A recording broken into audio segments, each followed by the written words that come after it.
Voice of आत्मा में स्वागत है।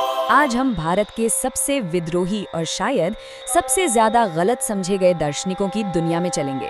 एक ऐसी फिलॉसफी जो हजारों साल पहले कह गई, स्वर्ग नरक की बातें छोड़ो, कर्म और पुनर्जन्म का ये बोझ उतार फेंको और अपना सारा ध्यान सिर्फ इस जिंदगी पर, इसी दुनिया पर लगाओ। अच्छा, चारवाक का नाम सुनते ही ज्यादातर लोगों के दिमाग में क्या आता है? यही एक लाइन है ना, जब तक जियो सुख से जियो, भले ही कर्ज लेकर घी पीना पड़े तो पियो। बस यही लाइन उनकी पहचान जैसी बन गई है। एक ऐसी फिलॉसफी की इमेज जो बस आज में जीने की, भोग विलास की बात करती है। पर क्या चारवाक दर्शन सच में बस इतना ही है? कर्ज लो, घी पियो, या फिर ये एक बहुत ही गहरी, तर्क पर आधारित सोच है जिसे उसके दुश्मनों ने मजाक बनाकर एक कार्टून की तरह पेश किया? चलिए आज इस इंटेलेक्चुअल मिस्ट्री की परतें खोलते हैं। तो सबसे पहले तो यही सवाल उठता है कि आखिर चारवाक के बारे में हमारी जानकारी इतनी कम और अक्सर नेगेटिव क्यों है? इसका जवाब इतिहास की धूल में कहीं खो गया है। जरा सोचिए, आपको किसी के बारे में जानना है पर उसकी लिखी एक भी किताब आपके पास नहीं है। जो कुछ भी है वो सब उसके कट्टर दुश्मनों ने लिखा है। अब बताइए कैसी तस्वीर बनेगी उसकी? चारवाकों के साथ ठीक यही हुआ। उनका अपना लिखा हुआ सारा लिटरेचर लगभग पूरी तरह से नष्ट हो चुका है। हम उन्हें जानते हैं उनके विरोधियों की किताबों से। बौद्ध, जैन और वैदिक चिंतकों ने अपनी किताबों में उनकी बुराई करने के लिए उनकी बातें कोट की और बस वही हमारे पास बचा है। कमाल की बात तो ये है कि उनके नाम को लेकर भी 3 अलग-अलग थ्योरीज हैं। उनके दुश्मन कहते हैं कि ये नाम चर्व शब्द से आया, जिसका मतलब है चबा जाना, मतलब ये लोग नैतिकता को ही चबा गए। वहीं जो इन्हें पसंद करते थे वो कहते हैं कि ये चारू वाक से आया, जिसका मतलब है मीठी और लुभावनी बातें करने वाले। और एक तीसरी कहानी है कि चारवाक नाम के एक ऋषि ने ही इस फिलॉसफी की शुरुआत की थी। तो आखिर इन विद्रोही दार्शनिकों का मूल मंत्र क्या था? वो कौन सा एक क्रांतिकारी आइडिया था जिस पर उनकी पूरी फिलॉसफी की इमारत खड़ी थी? चारवाकों की पूरी फिलॉसफी एक शब्द की नींव पर टिकी है, प्रत्यक्ष, यानी डायरेक्ट परसेप्शन। उनके हिसाब से सच सिर्फ वो है जिसे हम अपनी 5 इंद्रियों से महसूस कर सकते हैं, जिसे देख सकते हैं, सुन सकते हैं, छू सकते हैं, सूंघ सकते हैं या चख सकते हैं। अगर आपकी सेंसेस किसी चीज की गवाही नहीं देती तो वो चीज है ही नहीं, सिंपल। और ये आइडिया कितना बड़ा धमाका था वो इस स्लाइड से साफ पता चलता है। उस दौर की बाकी सारी फिलॉसफी ज्ञान के 5 या 6 सोर्स मानती थी, जैसे अनुमान, मतलब कहीं धुआं दिख रहा है तो मान लो कि आग लगी होगी, या फिर शब्द, यानी वेदों में लिखा है तो सच ही होगा।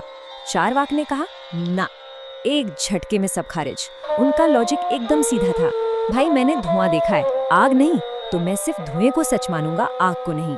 ये सिर्फ एक असहमति नहीं थी, ये तो ज्ञान की पूरी परंपरा पर एक तरह की सर्जिकल स्ट्राइक थी। अब जरा सोचिए, अगर हम प्रत्यक्ष के इस नियम को, इस फिल्टर को सख्ती से लागू करें तो दुनिया कैसी दिखेगी? इस एक फिल्टर से देखने पर हमारे आसपास की कितनी सारी चीजें बस गायब ही हो जाएंगी। लॉजिक बहुत ही क्रूर और सीधा है। क्या किसी ने भगवान को देखा है? नहीं। क्या किसी ने आत्मा को कभी छुआ है? नहीं। क्या कोई स्वर्ग या नरक से घूमकर वापस आया है? नहीं। तो चारवाकों के लिए जवाब एकदम साफ था, अगर इन चीजों को महसूस नहीं किया जा सकता तो इनका कोई वजूद नहीं है।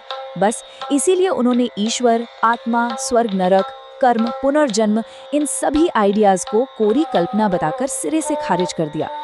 और यही लॉजिक उन्होंने यूनिवर्स के बेसिक एलिमेंट्स पर भी लगाया, जहां बाकी सभी फिलॉसफी 5 महाभूत मानती थी, पृथ्वी, जल, अग्नि, वायु और आकाश। चारवाकों ने आकाश को इस लिस्ट से ही बाहर कर दिया। क्यों? क्योंकि हम धरती को छू सकते हैं, पानी पी सकते हैं, आग को महसूस कर सकते हैं, हवा को भी महसूस कर सकते हैं, लेकिन आकाश, उसे तो महसूस नहीं कर सकते। इसलिए उनके लिए ये दुनिया सिर्फ इन 4 फिजिकल एलिमेंट्स का एक खेल है। तो फिर ये चेतना क्या है? ये जो हम सोच रहे हैं, महसूस कर रहे हैं, ये कहाँ से आई? चारवाक कहते हैं चेतना से लैस ये शरीर ही आत्मा है। मतलब आत्मा शरीर से अलग कोई चीज नहीं है, बल्कि शरीर की ही एक प्रॉपर्टी है। जैसे ही शरीर खत्म, चेतना का खेल भी खत्म। इसे समझाने के लिए उन्होंने एक बहुत ही जबरदस्त उदाहरण दिया। पान के बारे में सोचिए। पान में डाली जाने वाली कोई भी चीज, चाहे पत्ता हो, सुपारी, कत्था या चूना, अपने आप में लाल नहीं होती। लेकिन जब ये सब सही मात्रा में मिलकर मुंह में घुलते हैं तो एक बिल्कुल नई क्वालिटी यानी लालिमा अपने आप पैदा हो जाती है। चार्वाक कहते हैं चेतना भी बिल्कुल वैसी है। पृथ्वी, जल, अग्नि, वायु ये चारों तत्व अपने आप में बेजान है, लेकिन जब ये एक खास कॉम्बिनेशन में मिलकर शरीर बनाते हैं तो चेतना का गुण खुद ब खुद पैदा हो जाता है। अब ये तो जाहिर सी बात है कि जो फिलॉसफी सिर्फ ठोस सबूत और तर्क को मानेगी वो धार्मिक कर्मकांडों और ढकोसलों पर चुप तो नहीं बैठेगी। चारवाकों ने उस समय के धार्मिक विश्वासों पर बहुत तीखे, मजेदार और अक्सर व्यंग से भरे सवाल उठाए और वो अपनी बात कहने में कोई संकोच नहीं करते थे।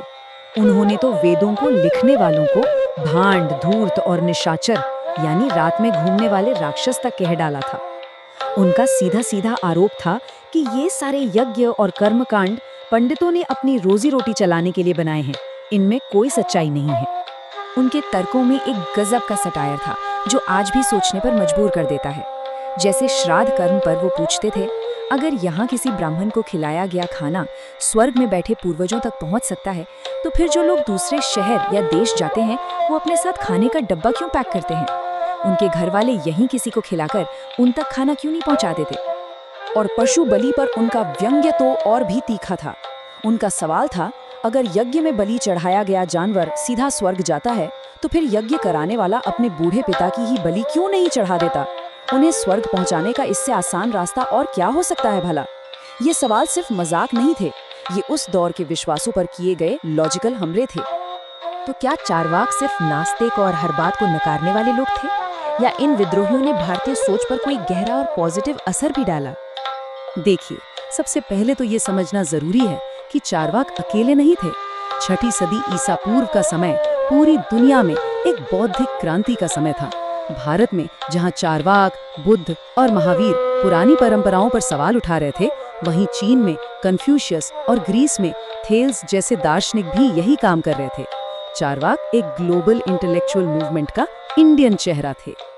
भारतीय दर्शन के 9 बड़े स्कूलों में चारवाक इकलौता स्कूल है जो पूरी तरह से भौतिकवादी यानी मटीरियलिस्टिक है, और यही एक बात उन्हें इंडियन थॉट की दुनिया में एक बहुत ही यूनिक और ज़रूरी जगह देती है। तो उनका असली योगदान क्या था? असल में उन्होंने भारतीय दर्शन को कट्टरपन से बचाया, आंख बंद करके कुछ भी मान लेने से बचाया। वो एक तरीके के फिलोसॉफिकल स्ट्रेस टेस्ट की तरह थे। उन्होंने अपने तीखे सवालों से बाकी सभी दर्शनों को मजबूर किया कि वो सिर्फ आस्था या पुरानी किताबों का हवाला ना दे, बल्कि अपने तर्कों को और धारदार बनाएं। और उन्होंने हमेशा इहलोक यानी इसी दुनिया की अहमियत पर जोर दिया। तो आखिर में हम चारवाक को कैसे समझे? शायद कर्ज लेकर घी पियो का असली मतलब आंखें बंद करके बस मजे करना नहीं था। इसका मतलब था कि जीवन के 4 पुरुषार्थ धर्म, अर्थ, काम, मोक्ष, इनमें से धर्म और मोक्ष को साबित नहीं किया जा सकता, इसलिए वो एक भ्रम है। असली पुरुषार्थ सिर्फ 2 हैं, अर्थ और काम। मतलब इस जीवन को जिसके होने का हमारे पास पक्का सबूत है, उसे फिजिकली सिक्योर और खुशहाल बनाया जाए। चारवाकों ने वेदों और पंडितों को सीधी चुनौती दी और कहा कि ये जीवन ही सब कुछ है। लेकिन उसी दौर में बुद्ध और महावीर ने भी वैदिक परंपरा से हटकर नए रास्ते दिखाए, पर उनके रास्ते चारवाक से बिल्कुल अलग थे। उन्होंने दुनिया के दुखों का क्या समाधान दिया, जानेंगे अगले विश्लेषण में।